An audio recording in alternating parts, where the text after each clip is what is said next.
الله الرحمن الرحيم الحمد لله رب العالمين والصلاة والسلام على سيد الأنبياء والمرسلين وعلى آله وأصحابه أجمعين اللهم صل وسلم وبارك على سيدنا ومولانا محمد أجود الخلق وعلى آله وصحبه أجمعين.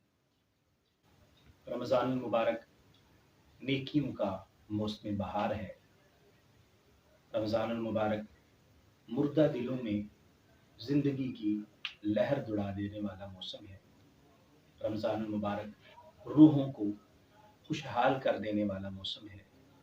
یہ مبارک مہینہ انسان کی زندگی میں پھل پھول اور ثمرات لے کے آتا ہے.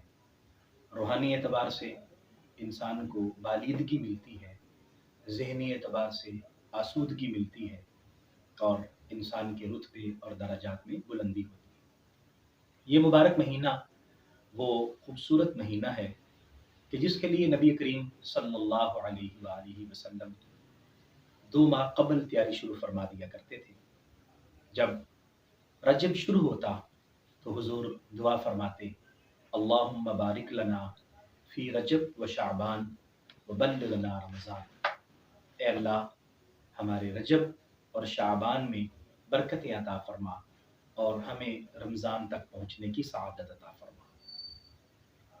نبی کریم صلی اللہ علیہ وسلم اس کے ساتھ ساتھ روزے رکھتے ہوئے رمضان کا استقبال فرمایا کرتے تھے. رجب میں بھی آپ روزے رکھتے لیکن شعبان المعظم میں کثرت کے ساتھ آپ روزہ رکھا کرتے تھے. حضرت سیدہ عائشہ صدیقہ رضی اللہ تعالی عنہ فرماتی ہیں کہ پورے سال حضور اتنے روزے نہیں رکھتے تھے جتنے شعبان المعظم میں رکھتے تھے. رمضان المبارک تو پورے کا پورا ہی فرض روزوں کا ہے اور آقا کریم صلی اللہ علیہ وسلم اس میں کمر کس لیا کرتے تھے. رمضان المبارک کے اندر آپ کی عبادات کا عالم یہ ہوا کرتا تھا، سارا دن روزے سے رہتے، قرآن کی تلاوت آپ کے ہونٹوں پر مچلتی رہتی اور ساری رات اللہ کی عبادت میں گزرتی، نوافل ادا کرتے ہوئے، تراویح کی صورت میں، دیگر تہجد ادا کرتے ہوئے اور قرآن کی تلاوت کرتے ہوئے. رمضان المبارک قریب آ رہا ہے، چند ایام شعبان کے باقی ہیں. حضور سرور عالم صلی اللہ علیہ وسلم کی مبارک سیرت ہمیں اس بابرکت مہینے کے استقبال کا حکم بھی دیتی ہے اور ہمیں تیاری کی طرف بلاتی بھی ہے. کیسے ہم رمضان المبارک کی تیاری کر سکتے ہیں؟ رمضان المبارک کی تیاری ہم اپنی فکر کو بہتر کر کے، اپنی سوچ کو بہتر کر کے رمضان کی تیاری کر سکتے ہیں. نمبر 1، ہم رمضان المبارک کی برکتوں کو، رمضان المبارک کی فضیلتوں کو پڑھیں اور اس کو اپنی ذہن میں جگہ دیں. اگر ہم نے پہلے پڑھا ہوا ہے دوبارہ سے پڑھیں تاکہ وہ تازہ دم ہو جائے اور ہمیں علم ہو کہ یہ بابرکت مہینہ اپنے اندر کس طرح اللہ تعالیٰ کی رحمتوں کے خزانے رکھتا ہے اور اللہ تعالیٰ کی رحمتوں کو اپنے اندر سموئے ہوئے ہیں.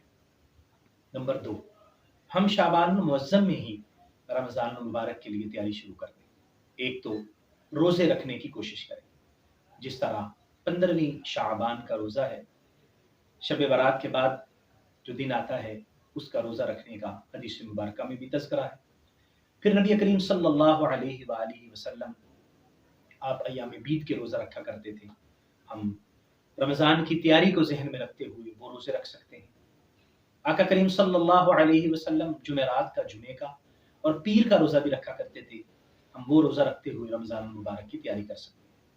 نمبر 3، ہم قرآن مجید فرقان حمید کی تلاوت سے رمضان المبارک کا استقبال کر سکتے ہیں. قرآن مجید کی تلاوت کو ابھی سے اپنی روٹین کا حصہ بنانا شروع کر دیں.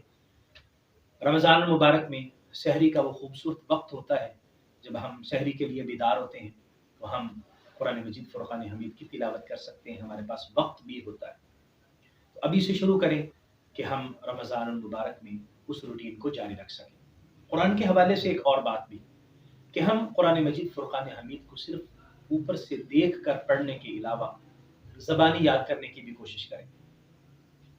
چند صورتیں یا اتنی صورتیں جس کو ہم نماز میں دہرا سکیں، جنہوں نے یاد نہیں کی وہ اب سے شروع کر دیں کہ مبارک مہینہ آ رہا ہے جب ہم اللہ کے حضور نماز کے لیے کھڑے ہوں تو ہم قرآن مجید فرقان حمید کی صورتیں یاد کیے ہوئے ہوں تاکہ ہمارے لیے اس میں آسانی ہو۔ پھر قرآن مجید کی جو صورتیں یاد کریں اس کے معانی اور مفاہیم بھی ہم اپنے ذہن میں رکھیں تاکہ ہمیں علم ہو کہ ہم اللہ کی بارگاہ میں جب حاضر ہوتے ہیں تو اللہ سے کیا مناجات کر رہے ہیں، اللہ تعالیٰ کی بارگاہ میں ہم اپنی نیاز مندیاں پیش کر رہے ہیں، وہ کیا نیاز مندیاں ہیں۔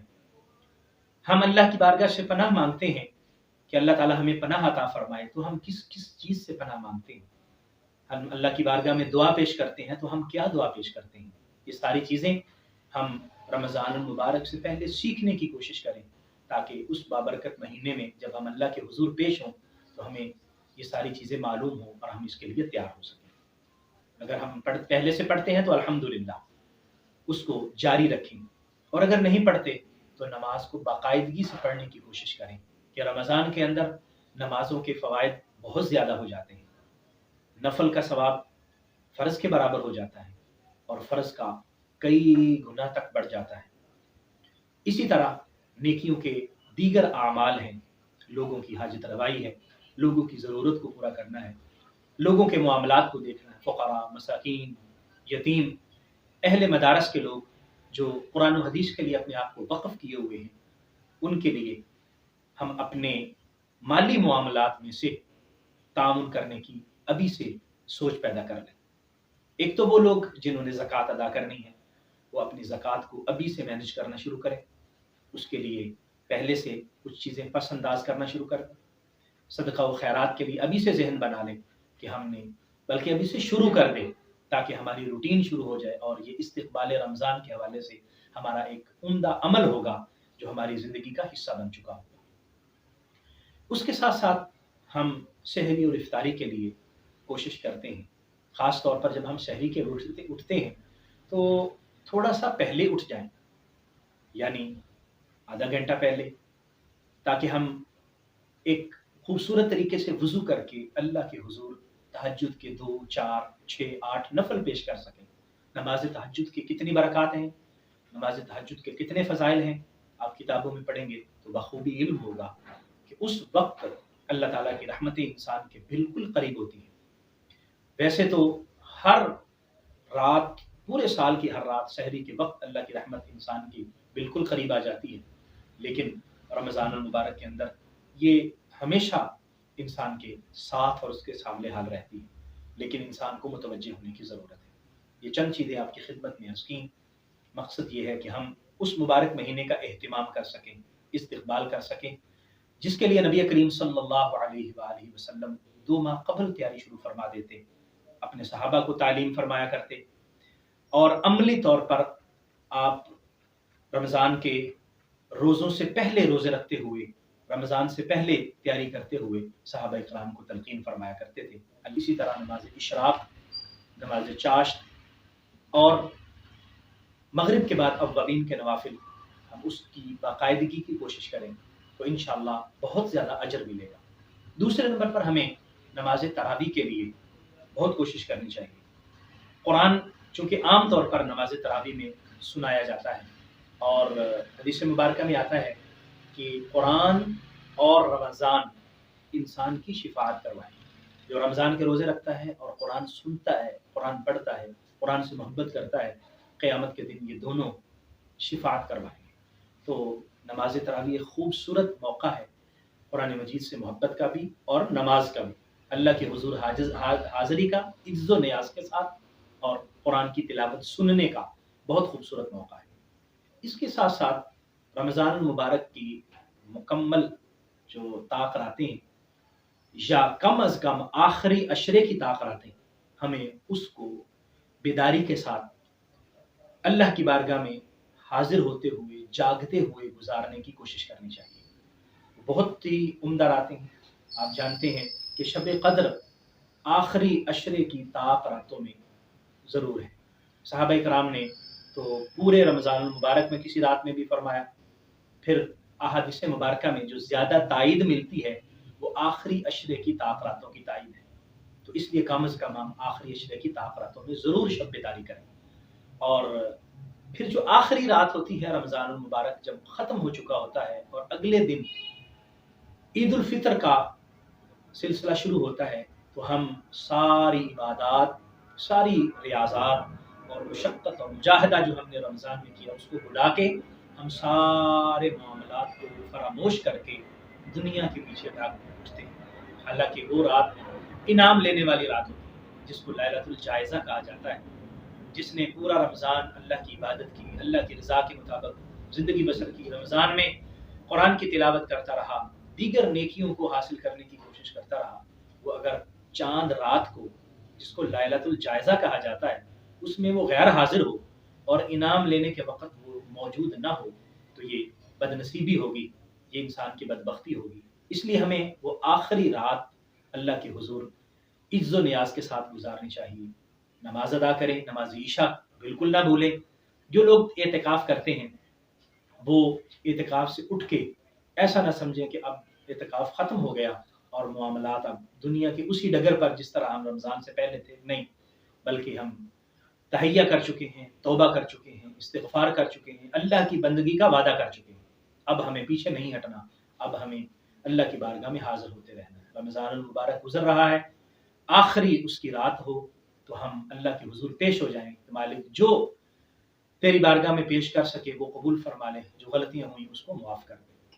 صحابہ کرام رضوان اللہ علیہم اجمعین اور اہل اللہ، اولیاء کرام، مشائخ اعظام اس رات کو بہت اہمیت اور بہت زیادہ فضیلت والی قرار دیتے ہیں، اس لیے اس رات کو کبھی بھی فراموش نہ کریں۔ عید الفطر جب آئے تو پھر اللہ کی بارگاہ میں خوشی اس شخص کو نصیب ہوگی جس کے لیے پچھلے پورے مہینے کی عبادتیں قبول ہو گئی، اور وہ اسی وقت قبول ہوں گی جب اللہ کے حضور ہم عاجزی اور انکساری کے ساتھ دعائیں پیش کریں گے اور اس کی بارگاہ سے مانگیں گے۔ تو اس لیے آخری رات کو، لیلۃ الجائزہ کو، چاند رات کو معمولی نہ سمجھیں اور اس کو دنیا کی خرافات میں ضائع مت کریں۔ اللہ کریم ہمارا حامی و ناصر ہو۔ اللہ کریم ہمیں رمضان المبارک کی استقبال کی توفیق عطا فرمائے، رمضان کو اپنی رضا کے مطابق بسر کرنے کی توفیق عطا فرمائے۔ آمین بجاہ النبی الامین علیہ التحیۃ والتسلیم۔ السلام علیکم ورحمۃ اللہ وبرکاتہ۔